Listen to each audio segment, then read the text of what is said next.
That's right, we are going to go over free lessons Justice taught me about music production. So, Slanjava everyone, welcome to Whiskey and Synths. My name's Dave, and this is the show that blends whiskey drinking with music making. I've helped over 500 people like you get their tracks released, get shows done, and produce their own music they're happy with.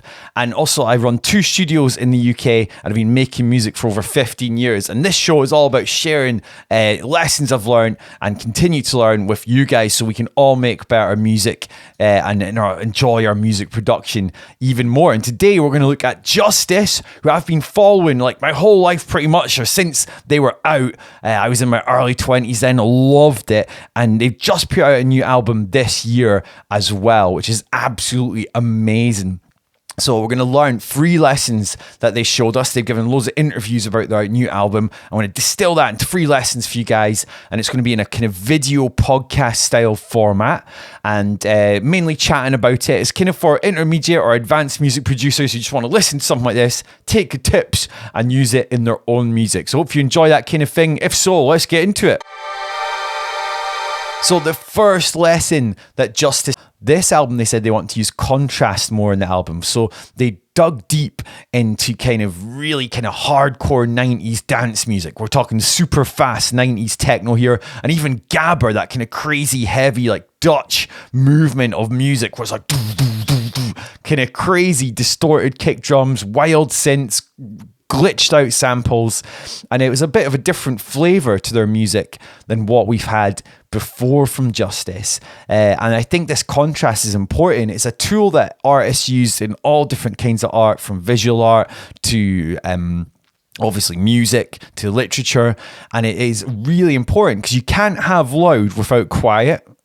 You can't have dark without light, and you do need contrast in your work. Now you can go extreme like Justice and blend like smooth disco with like harsh techno tones, or you can do a little bit more kind of subtly, but it's well worth thinking, well, how can I add contrast to my music? For example, if you've got a deep 808 style bass line, maybe you could have something a bit more sparkly and glitched out as the lead line, and that contrast could be quite interesting.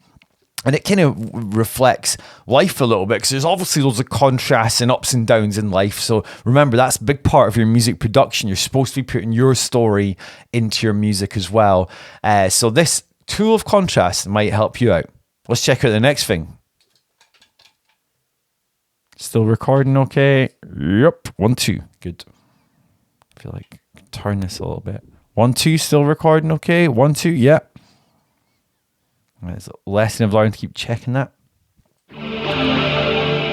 So lesson 2 Justice taught me about music production recently was making alternative versions of your songs. And they said for every song in the album, they actually had a full disco version of the song, which is quite cool, like just disco and kind of organic. So real drums, real bass guitar, real keyboards, everything like that. So I think it's a really cool way of approaching your music production. Maybe thinking, oh, can I slow the tempo here? Can I change out all these instruments? What can I do with this? Can I change the chords or the key? And it kind of might feel like a bit of work, but if you've got a really good core idea and you're like, that hook, that melody, that bass line, those drums all work so well together, it's worth exploring it. And sometimes you'll kind of come to a dead end. Sometimes you'll be like, oh, this is magic. And sometimes you might make an alternative. You go, oh, that could be a good B-side to the release, actually. So you're almost remixing your own work. So it's worth exploring. It's not something I do in all my tracks, but something I've become more open to after hearing Justice and other artists like St. Vincent talk about kind of pursuing different ways of approaching a song idea. You just have to be sure it's an idea that you think is really good to start with.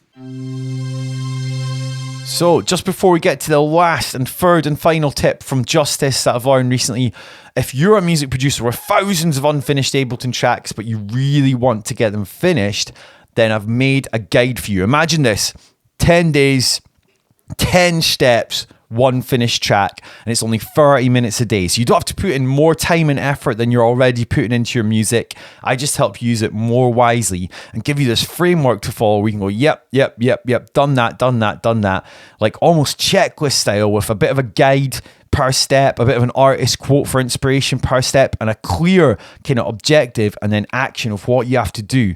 And it's a 10-day challenge, and it'll help you get your best tracks finished, because I know it's the thing producers kind of sometimes struggle with. Oh, I've got this song, I really want to get it out there and finished. Well, this free 10-step guide is for you. Click below and I'll send it out to you, and you'll be finished a track in 10 days. Join the challenge. I'm sure you'll love it.